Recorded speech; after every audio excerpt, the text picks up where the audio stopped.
Okay. So now I don't know how to get this watermark off of here. All right. So, oh fuck. Oh yeah, I have my phones plugged in to see if this is better audio. All right. So, this might be better. I have a feeling it will be. Pretty sure it will be, seeing as how I've got the AC on in the background.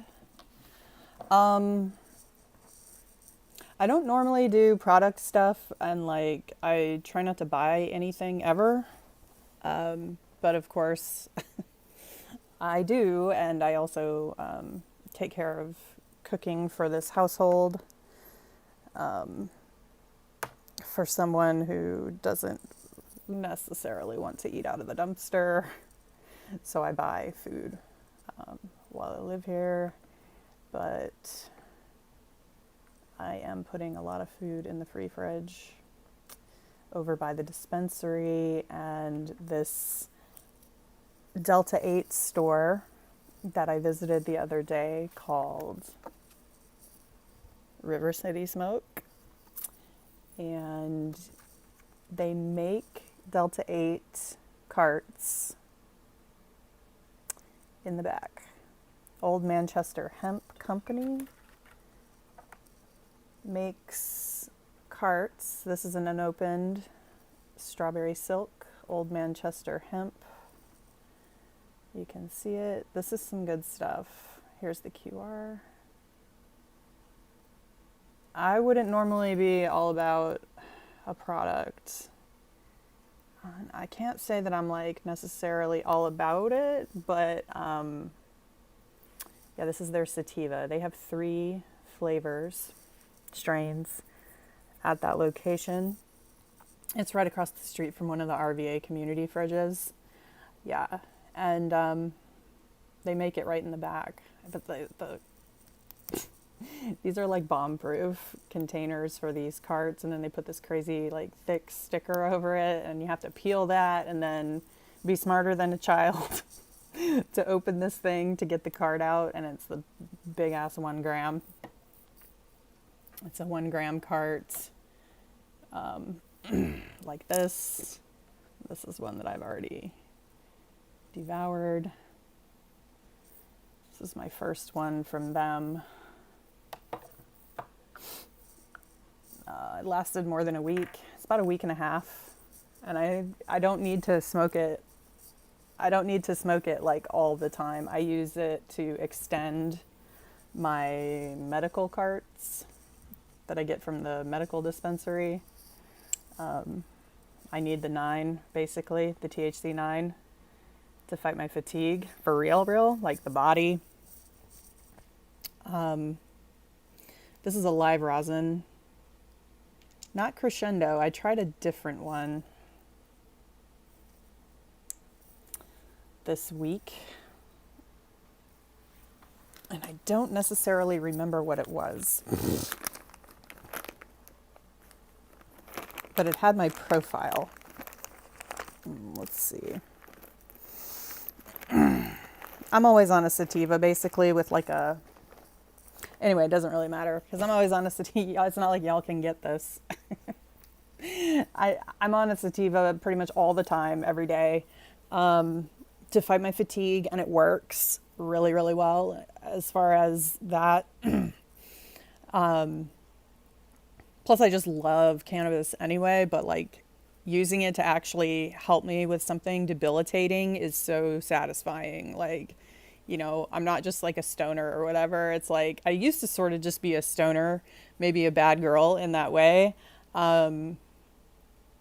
You know, didn't really understand it or whatever. And I still don't really understand it, but I know that like smoking weed paid off for pretty much everybody who kept it going, right? Because now, like, and I'm not saying that like smoking weed caused anybody's health problems that they're now treating with weed. That's not correct. Like chronic fatigue is definitely something that I'm supposed to have with all my other issues that I have. So, I have the chronic pain. I have a chronic pain disorder. I'm on drugs for it. Um, it's like myofascial pain syndrome, similar to fibromyalgia, yet not similar. Kind of weird. Physically and otherwise, it's very similar. They expect people to have like IBS and a traumatic history or depression, anxiety. Um, yeah, I have all of it. Like I really, really do. So I'm a very typical, like what they're looking for currently in a chronic pain case. Like I have everything that they expect a chronic pain person to have, and the drug works for me. So it works really well. So that's all I'm going to say about that. Other than sativa for the chronic fatigue, there's nothing else. Nothing else. I mean, I can understand that it's extreme maybe for some people who've like never smoked weed casually or cannabis casually before, like thinking about being high just to combat the fatigue, and now you're just going to be stoned, and how the fuck are you going to work like this? Sorry. How are you going to work like this? I get that. Um, Honestly, it's kind of like you just get used to it. It doesn't cause as much anxiety, I guess, after a while as maybe it does at first, where you're like, oh man, because you don't, of course, you don't know how you seem to people when when you first start smoking cannabis and you're like high. It's like, oh wow, because something is changing in your head, and now that causes a lot of social anxiety for people. Um, yeah, so okay. I just wanted to share that Delta 8 cart because these are much cheaper for using to extend Delta 9 products, like medical products, so that I don't have to suck one of these down every 2 to 3 days and replace it. Like, I would much rather just maybe burn through like one a week because they're freaking expensive. So there's that. The other thing that I did today was I went to the drugstore. And I don't do this, you guys. I don't want to say you guys, y'all, I don't share products. Like, but I found this product and I feel like it's a game changer. Want to know why? It's a makeup product, and I'm not even wearing makeup, and I'm not like a big makeup person or whatever. I do my makeup sometimes, whatever. But this, y'all, this is a Mix Your Shade foundation. It's a white foundation base, Mix Your Shade. What? Yeah, exactly. So like this could come in other shades as a base, and I feel like it should. It's going to lighten anything.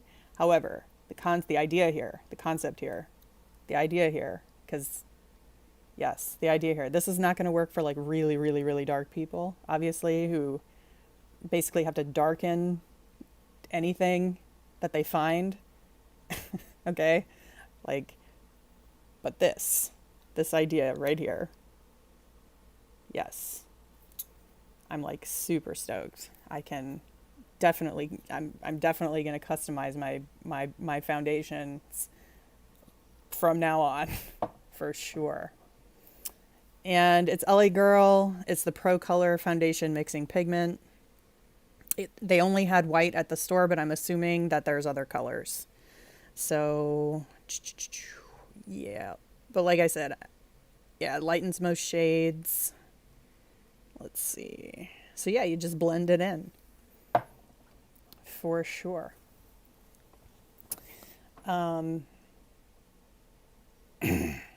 Darkening would be nice too. Having something like that for like every type of makeup, where it's just like, oh, here's a base, make your own. Like I feel like that's what makeup should be. You know what I mean? That's what I'm getting at here. Like, that's the thing. I could care less that they have this in my shade or for lightening shades or whatever, which I do need to do to a bottle that I've got. that I ordered. I actually took that like foundation match quiz or whatever, and it didn't work out so well. But I also understood like why they were asking me what they were asking on the quiz. Like they're trying to get you, they they keep trying to like bisect and get you closer one way or another to your shade by saying, are you more like this or like this? You know, so then depending on which one, like which side, which choice you make, they say, okay, well then are you more like this or like this? And it's like, maybe they're not exactly bisecting, but it's the same sort of idea where they're just incrementally trying to get you closer to the shade. And it's the one I got was like way, it's always too freaking orange. Like I can see how I'd test that way though. You know, I can see how I would test like, I mean, I have really pink cheeks and I have freckles and I have yellow undertones.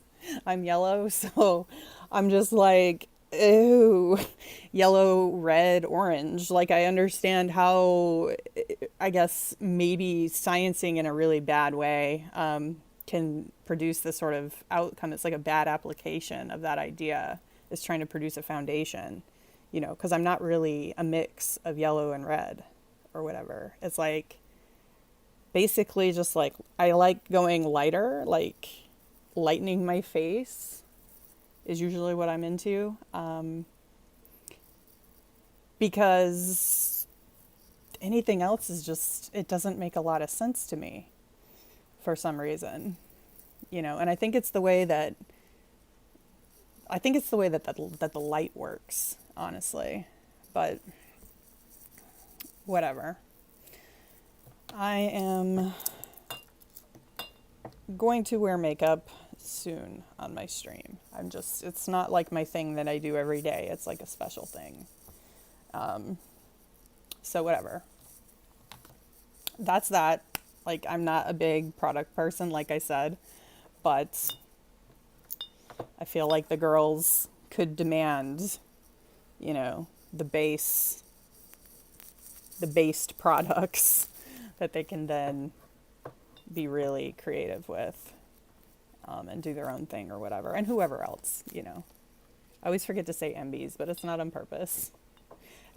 I do want to say this, though. I feel like, obviously, the whole thing there is, if the binary isn't real, then we're all non-binary. Like, I understand it means something different in that jargon, but there's kind of a point, I think, behind this idea that a binary is a strict one or the other, right? And okay, so we got it. Chromosomes are not a binary. They're really not. And gender is not a binary. It's really not. Binary, I mean, if we're going to talk about it for what it is in science, it really is 0 or 1, you know, true or false. But even that lends itself, true and false lend itself a lot of flexibility. You know what I mean? So it has to be either something that is definitely true or definitely false, certainly 100% true or certainly 100% false. So we can't have anything other than 100% certainty if we're going to talk about a true or false binary, okay? Anyway, there's no in between in a binary, right? But there is in between with people, humans or whatever, nature. There's in between. So it's, you know, I guess just accepting that as not a religious thing. And if you're really going to look at the most basic science-y way of looking at it, you know, the whole MB thing doesn't make sense because everybody is on. Oops. I killed it. I just killed the movement. This is why people hate me. Destroyer of worlds. Seriously. Okay, so I'm not going to neglect to say MB because everybody is MB. I'm going to make a shirt. It's just going to tear people apart.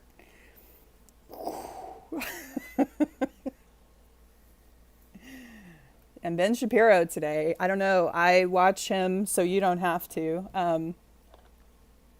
Also, I'm very interested in his sociopathy, but that's for another day.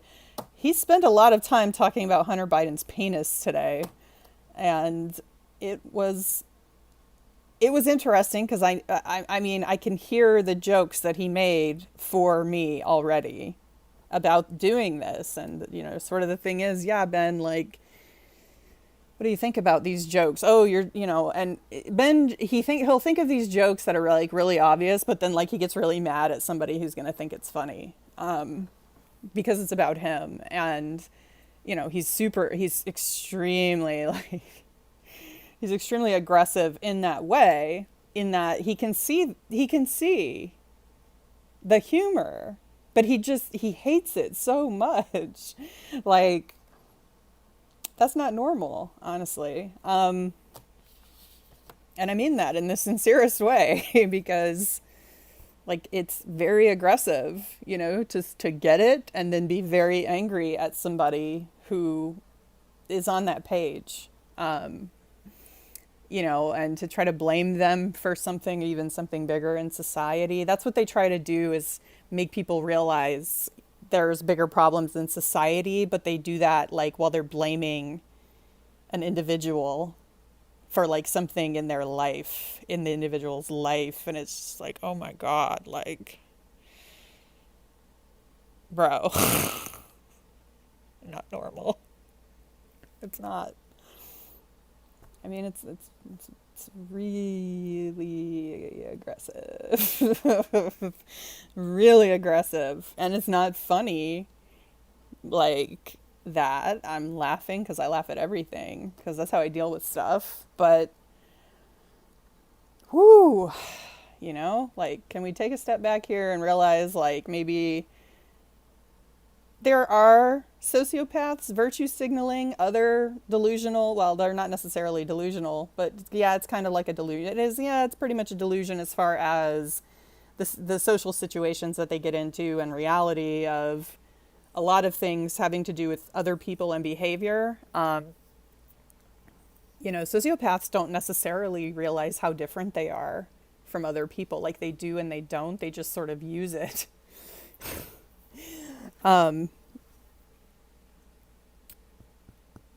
Yeah, I mean, it's like they're not particularly interested in people or whatever either.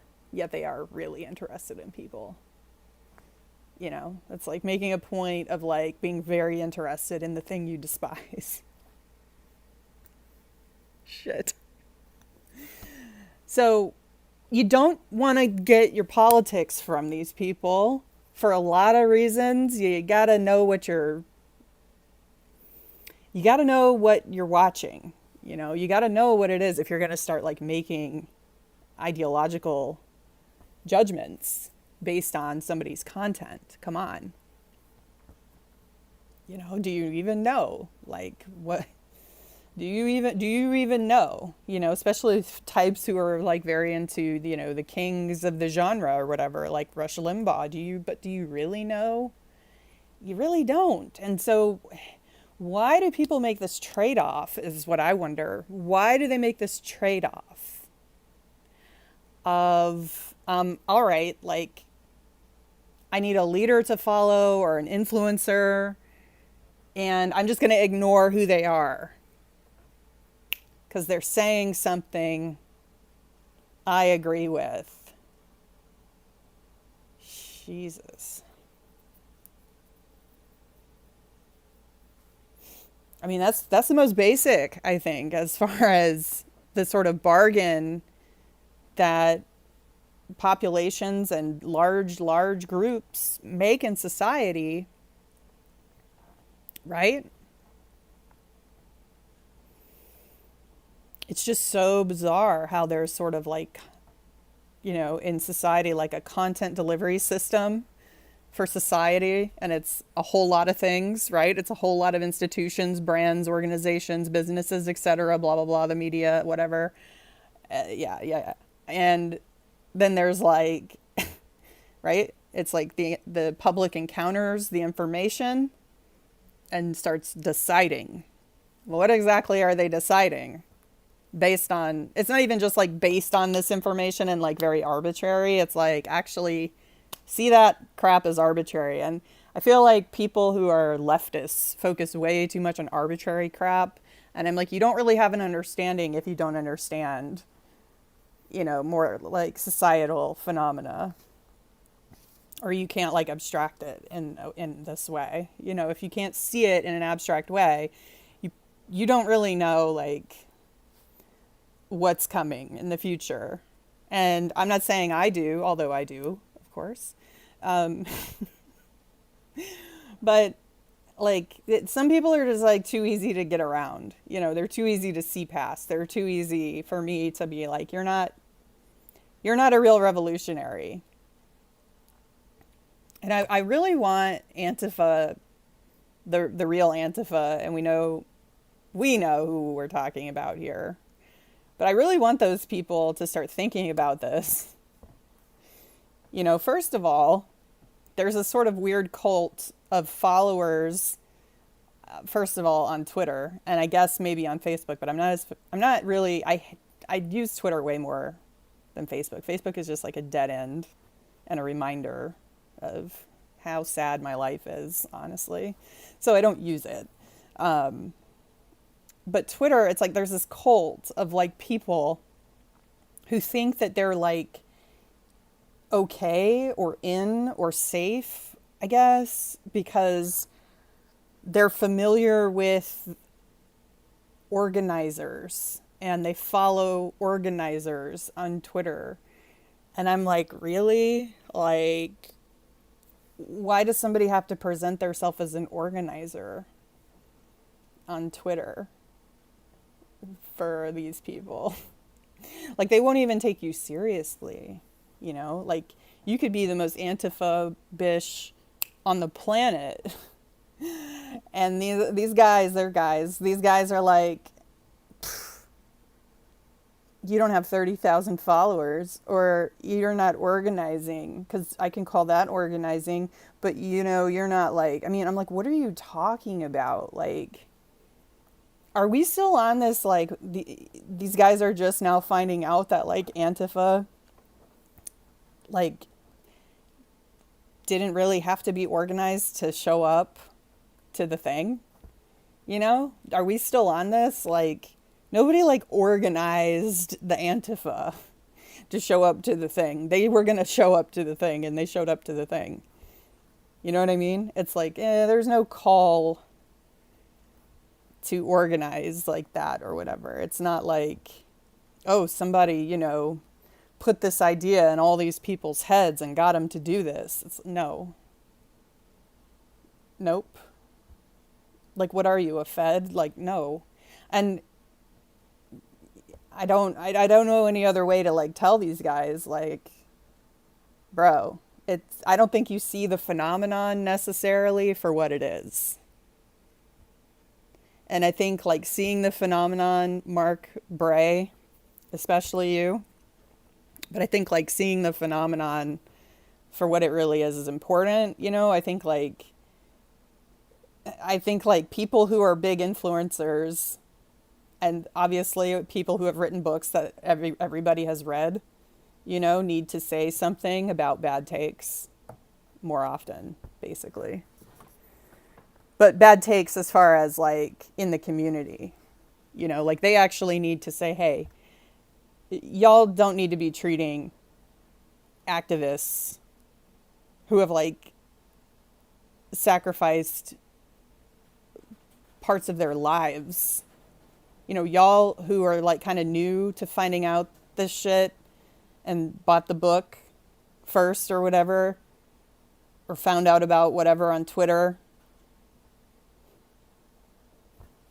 Like, y'all don't need to be down on people on Twitter and like act like they're nothing if they're not presenting themselves as an organizer to you. You know, that's just garbage take by those guys. I mean, there's some serious douchery on Twitter for sure, but I'm like, actually, there's some stuff among the followers and like the fans of Antifa organizers. There's stuff in there. Like these guys are, ugh. Like they don't really, they're misogynists, a lot of them, and they do not care. They really want to stand out and maybe get a chance to like work with someone who, you know, is a household name as far as Antifa now, and there's a few of them, you know, but they're trying. I feel like they're just these sycophants, and nobody's asking them to be that, but they'll still put people down who have like skin in the game or like been injured by white supremacists and white supremacy actually like in their own families, or you know, have taken it upon themselves to do more, and like before it became okay to talk about it in the media, I'm talking about people like have been around, you know, people have been around, and I'm of course African Americans as well. So I think of them too when I see some idiot D-bag insulting me, and I'm like, wow, this guy hates women and black people. Okay, got it. You know, like that's immediately how I am. Like, how does this guy treat like black people in his daily life? I don't want, I mean, I'm like, I don't want to know. At the same time, oh man, I don't want to know because I'm really going to not like this person. You know, I mean, it's bad enough. It's bad enough to have that kind of ego of like, I'm the best follower or whatever. But then to think about that person off the internet and like how they're just kind of trying to escape, I guess, the reality of their actual life online by being online and getting into online world, you know, and like the drama of whatever network they're in. Oh, it's so lame. Like, dude, of course you're into comic books. What does that have to do with it? Ugh. So yeah, there's some gross ass dudes who follow some big Antifa accounts, and you can't just like mingle with them. Like if you're really into Antifa stuff, you can't just like be friends with these people because they don't want to be your friend. It's like, oh, dang.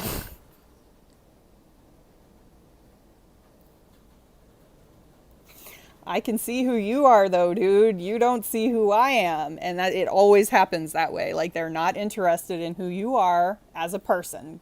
Girl, I'm sorry. They're not. They're not. I'll repeat that. They don't care who you are, honey. They don't.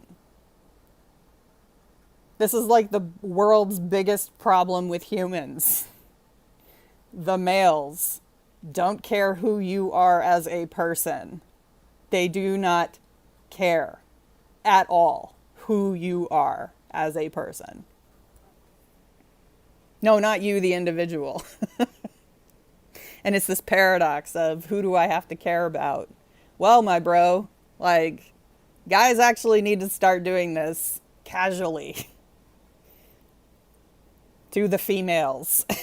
You know, like they need to start caring about who they are as people casually before the sex, before before they're somebody's mother, you know, like before the date, before anything that suggests there's some kind of relationship forming here. They need to be interested in who the person is as a person. Like this is, I feel like if the world could teach men this, it would do a lot. Like you've got to care who they are.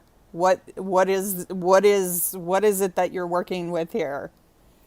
What is it? You know, like there's a lot of ways to answer that, but seriously, you need to be freaking better at it.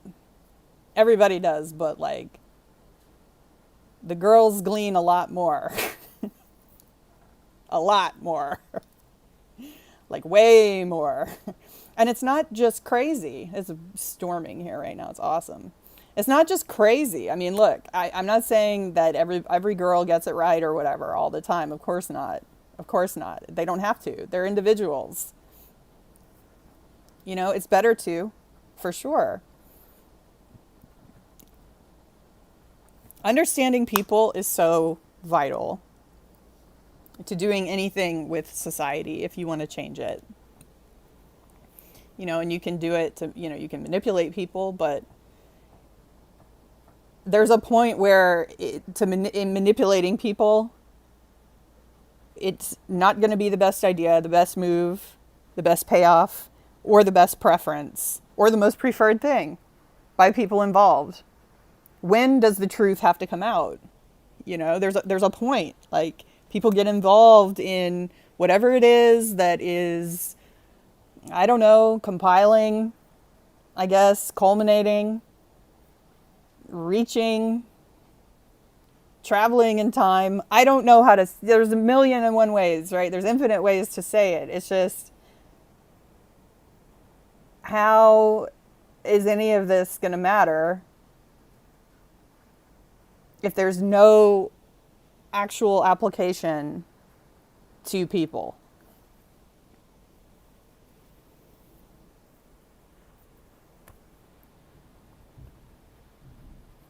You know, it's like you don't know enough about people for people to trust you politically.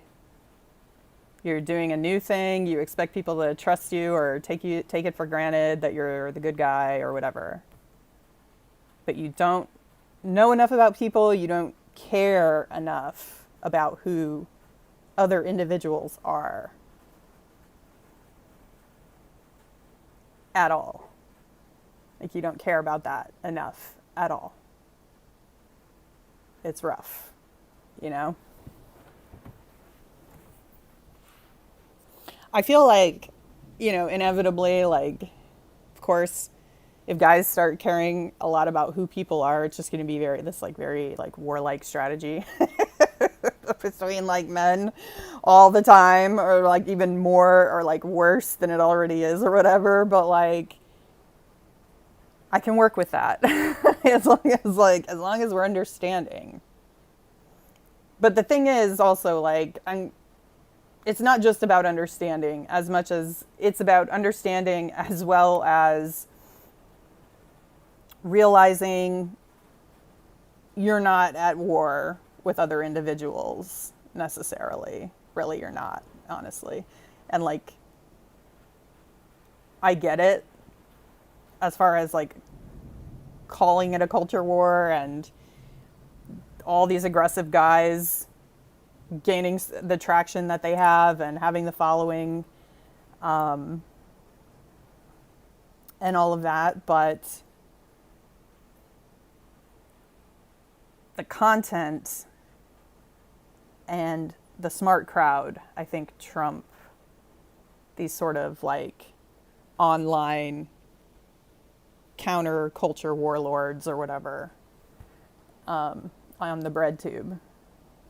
You know, I don't really see Natalie as a warlord in the culture war. I see Jordan as a warlord in the culture war, for sure.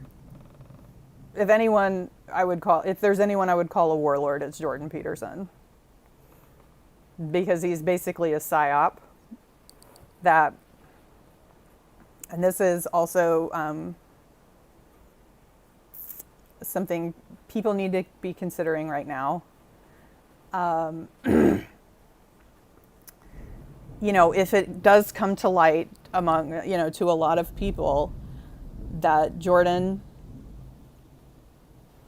his PragerU video is, everything in it is in Anders Breivik's manifesto. And I know, like, there are people who want to say, oh, well, he plagiarized a lot of people. You know, he put a lot of things in that manifesto. It's like, yeah. Yeah. Do you know where he got that stuff, though? Do you know where a lot of that stuff came from? Do you know who said a lot of these things? And also, why is Jordan's PragerU video an amalgam of all these things that came from all these people? And all of it is in this manifesto, including some stuff I think Anders Breivik wrote himself. I mean, I'm not trying to get the manifesto passed around so that people can be radicalized by it. And honestly, people who are caught up in that, like that cult of weird douchey guys, they don't know anything. So just ignore them. Even if they come at you on Twitter, and it's like even a lot of guys that have like what appear to be even semi, micro substantial following on Twitter. They can be really kind of intimidating, but they're just douches. So, seriously. Like, yeah, they don't understand, they really don't.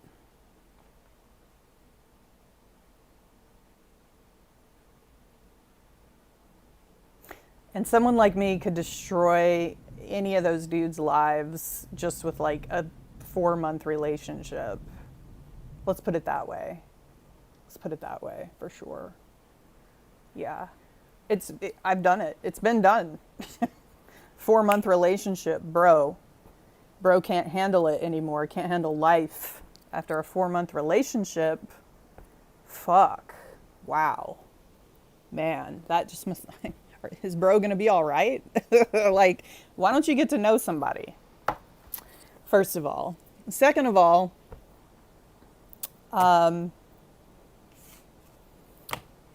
we've got to have people committed to the mental hospital involuntarily. No, this is like, I think maybe third of all. So, hot take. ACLU sucks.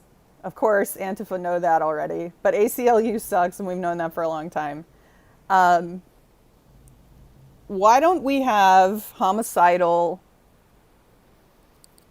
public displays of homicidal political opinions? Why don't we have those individuals involuntarily committed on site in public? What about the First Amendment gives these people the right to be homicidal, have homicidal ideation in public? So I'm suggesting for a real strategy as far as what Antifa need to start planning and trying to do every time these people want to show up and do anything, because I don't think it's going to go away. Okay. But if we're talking about pro-insurrectionists, evidence that anybody is downplaying the deaths, as in it was worth it, or that was some kind of like puny thing. Here's the thing, right? Here's the thing. They are homicidal, right? They are. If people want to call the mental hospital or the inpatient psych on some leftist that they saw being homicidal, whatever, what have you, that's their prerogative. I'm not involved in that. There's a lot of, this sort of, it's a two-way street, both sidism with everything. And of course, whatever the left does, the right is going to try to do it back to them. And they're going to think that they're in the right, but they're wrong about that in a number of actual legal ways that I find fascinating. Okay. So, hot take. Let's have them committed. Let's make it bedlam. Bedlam for the KKK. And I should have had my grandparents involuntarily committed a long time ago, but you don't understand how difficult it is to do that with people who will lie for each other, right? To have one of them or both of them, it's like, who gets to do that? You got to have witnesses. If it's like more than one person or whatever. I'm not very good at like faking 911 calls. I've never done that, and I don't see myself ever doing that. I'm not suggesting anybody do that. We don't have to fake it with white supremacists is the thing. I would never have had to fake it. They're homicidal. You can call and have somebody taken in to inpatient psych. And I think when we've got people whose sole objective is to display a homicidal ideology in public, that it cuts the mustard. And I spent a long time on this. Maybe it's really obvious to some people who are like hearing me say it. Maybe they've already thought of it, but I spent a long time on this. And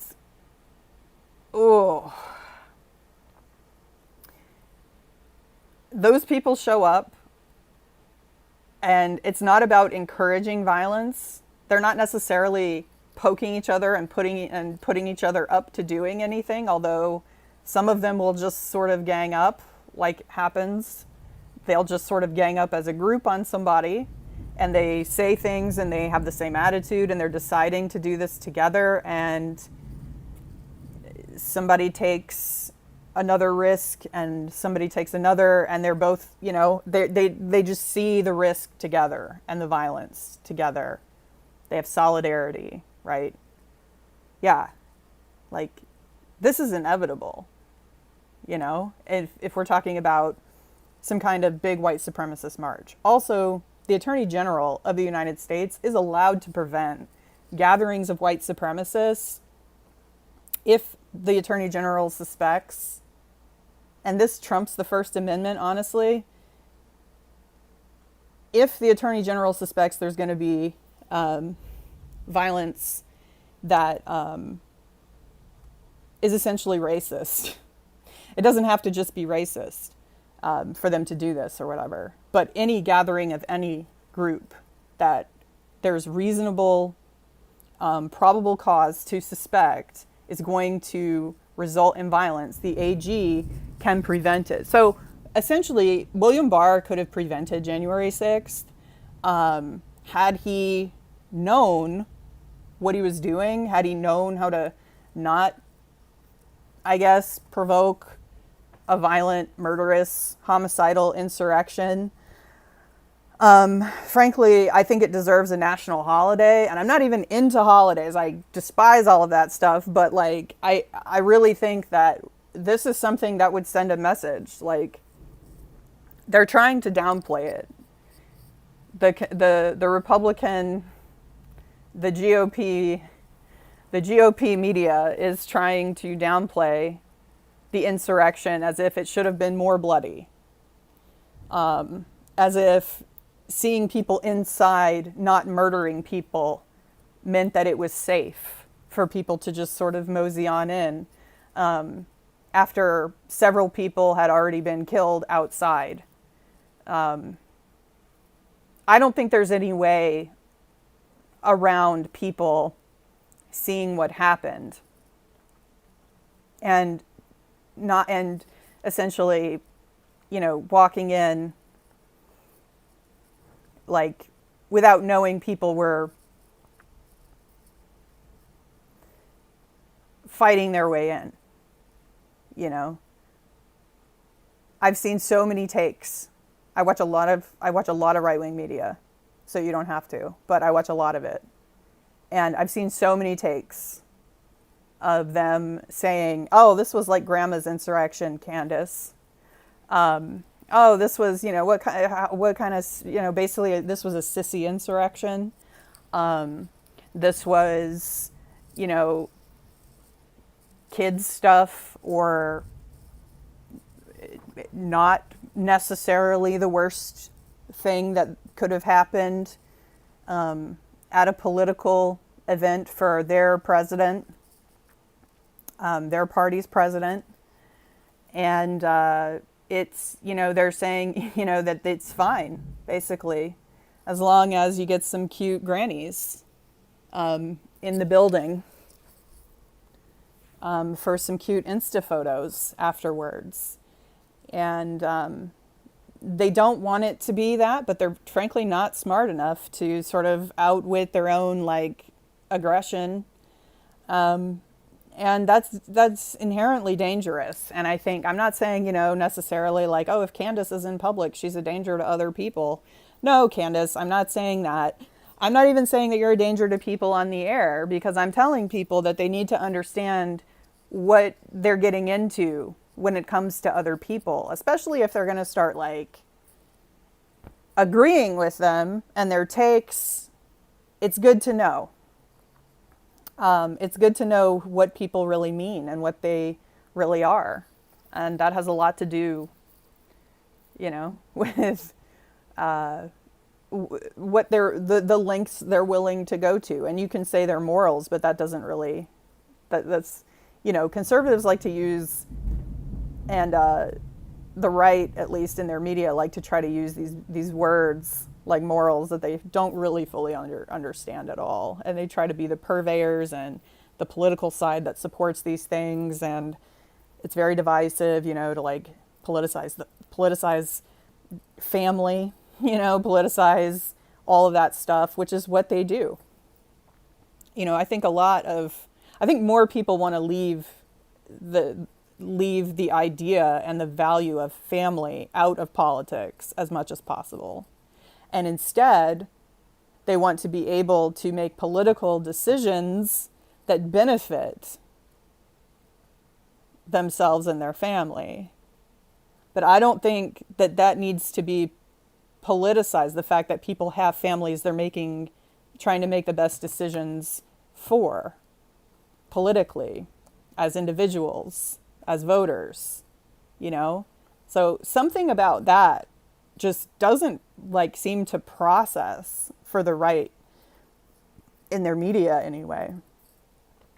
What I just said, it's just, they have a hard time with this idea that actually the left does have individuals that value individualism, and they like to make their own decisions, and they like to, they like to deliberate, and they like to see what they can do, but they don't want to politicize things that I guess we're assuming are universal things like family, culturally universal things like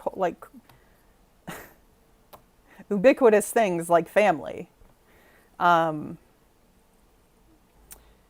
So yeah, we don't have, like, the left doesn't have to push family values necessarily on people, because why would some small little foundation believe that they are the embodiment of family values? There's a lot of takes on what family values are. Like, your family values aren't the family values for everybody. You know what I mean? Like, you're not the model. And the right wants individuals to, I guess, utilize their sort of delusions of grandeur or narcissism in this belief that, if you lead some kind of good life, at least the appearance of one, that you are some kind of model for society to model for others to follow. And that's where we're going to have some problems, folks. Like, we're seriously going to have some freaking problems, because those are not the freedom people. But they say they are. Those are not the freedom people, though. And those are not the free speech people. And I'm starting to think, free speech to these people really does mean do damage. And I'm not talking about harm reduction. I'm talking about actually causing damage. Damage to reputations, damage to brands. I mean, they want to decimate Black Lives Matter, that's for sure. I think it's malicious, but of course there's a take that if Black Lives Matter, the organization, doesn't constantly speak out against problematic things involved in riots and among their supporters, that somehow the organization is responsible for that. I think a judge would actually agree with that. And so as far as Fox News folks talking crap about Black Lives Matter, I think until Black Lives, and this is a strictly law take, this is a court take, this is a legal take right here. Guys, come on. I'm not trying to call everybody guys, but y'all, come on. Seriously? Because Black Lives Matter is such a public figure, and Fox News definitely has a lot of leeway as far as First Amendment political speech goes, there's really nothing Black Lives Matter can do about that. And it's not about taking it away. It's about them being basically malicious towards Black Lives Matter. I see both. I'm not saying it's equal. I'm not saying it's fair. I see how Black Lives Matter could think, oh man, like they are malicious towards us. They really are. They're trying to hurt our brand. They're actually causing damage. They're doing damage to us. It has to be malicious. Of course, the defense is, but y'all don't really care. You don't say enough about violent, anti-violent things and so on and so forth. And politically, we absolutely have the right to condemn you for that, and say things and theorize about you or whatever. And that's going to win for sure, because they absolutely do have the right to do that. Now, they do accuse them of some stuff that I think is over the top. And not only over the top, but here's the thing. Because they're allowed so much leeway, anytime they say something completely egregious, it's going to be very difficult to calculate the damages, if any damage is caused by that. So that's the other element here is, in order for Black Lives Matter to actually be able to sue Fox News for anything like this, they're going to have to show that this thing that they said was malicious and it actually caused some damage to their reputation or their brand or something. So I hope you see where this ball is rolling to right here, because this kind of thing could be entirely orchestrated, sort of on the DL. And who's going to tell people who wrote bad articles inspired by bad Fox News takes? Who's going to tell those people they didn't really mean what they wrote? Who's going to do that? I mean, I can say this and it could feasibly happen and be entirely fabricated and planned, but that doesn't mean anything necessarily. If people show an outcry against Black Lives Matter based on the influence of Fox News, Black Lives Matter could sue the entire balls off of Fox News, you guys. But people actually, it has to actually hurt them.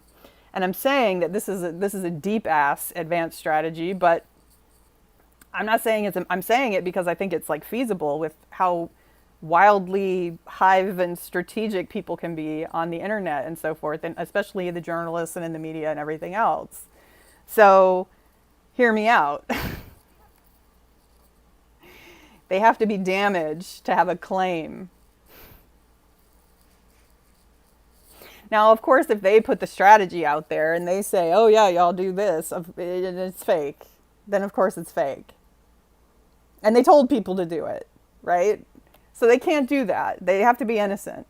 They have to be totally innocent. I have to be the big bad white lady who put the idea out there.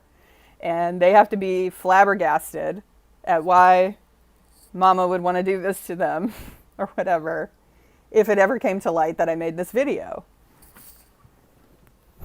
They're definitely not going to want to see this video.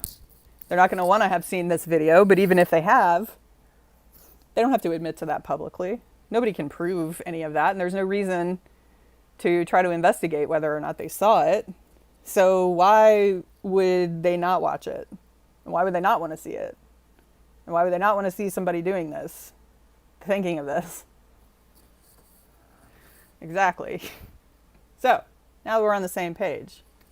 Do you think like an antifa? Probably not. I bet you don't. You really, really don't. All right, we've been on for an hour. That was my show, folks. I'm going to try to get this silly watermark off of here. I just started using Streamlabs. I'm using it so that I've got a little bit more evidence as far as me being live and so forth. I would love to just raw dog it and have my own app running my stream and everything. It's just people don't believe reality. They don't believe things, They don't believe stuff. So yeah, here I am, Streamlabs, not sponsoring this video, and they should give me money. Also, LA Girl, not sponsoring this video, but they should give me money. And my local favorite, Delta 8 store. Should give me free Delta 8. Woo! Here we go. We're living life. We're happy. We have extreme happiness and disgust. That is the only way to live. I wanted to talk more about Judge Robert Bork and the weird obsession with Yeats, the poet. And on my Twitch this week, twitch.tv/Savant of Illusions, all lowercase. I am doing chapters 3 and 4 of Emil Durkheim, The Division of Labor and Society. And then next week I'll be doing chapter 5, hopefully, and recapping in between. So yeah, it's already Wednesday, I think. Yep, it's already Wednesday, and I got to get started on that Twitch stream. And that'll happen tomorrow, which is Thursday. And then I'm hoping to get the other one in on Saturday. So everyone take care.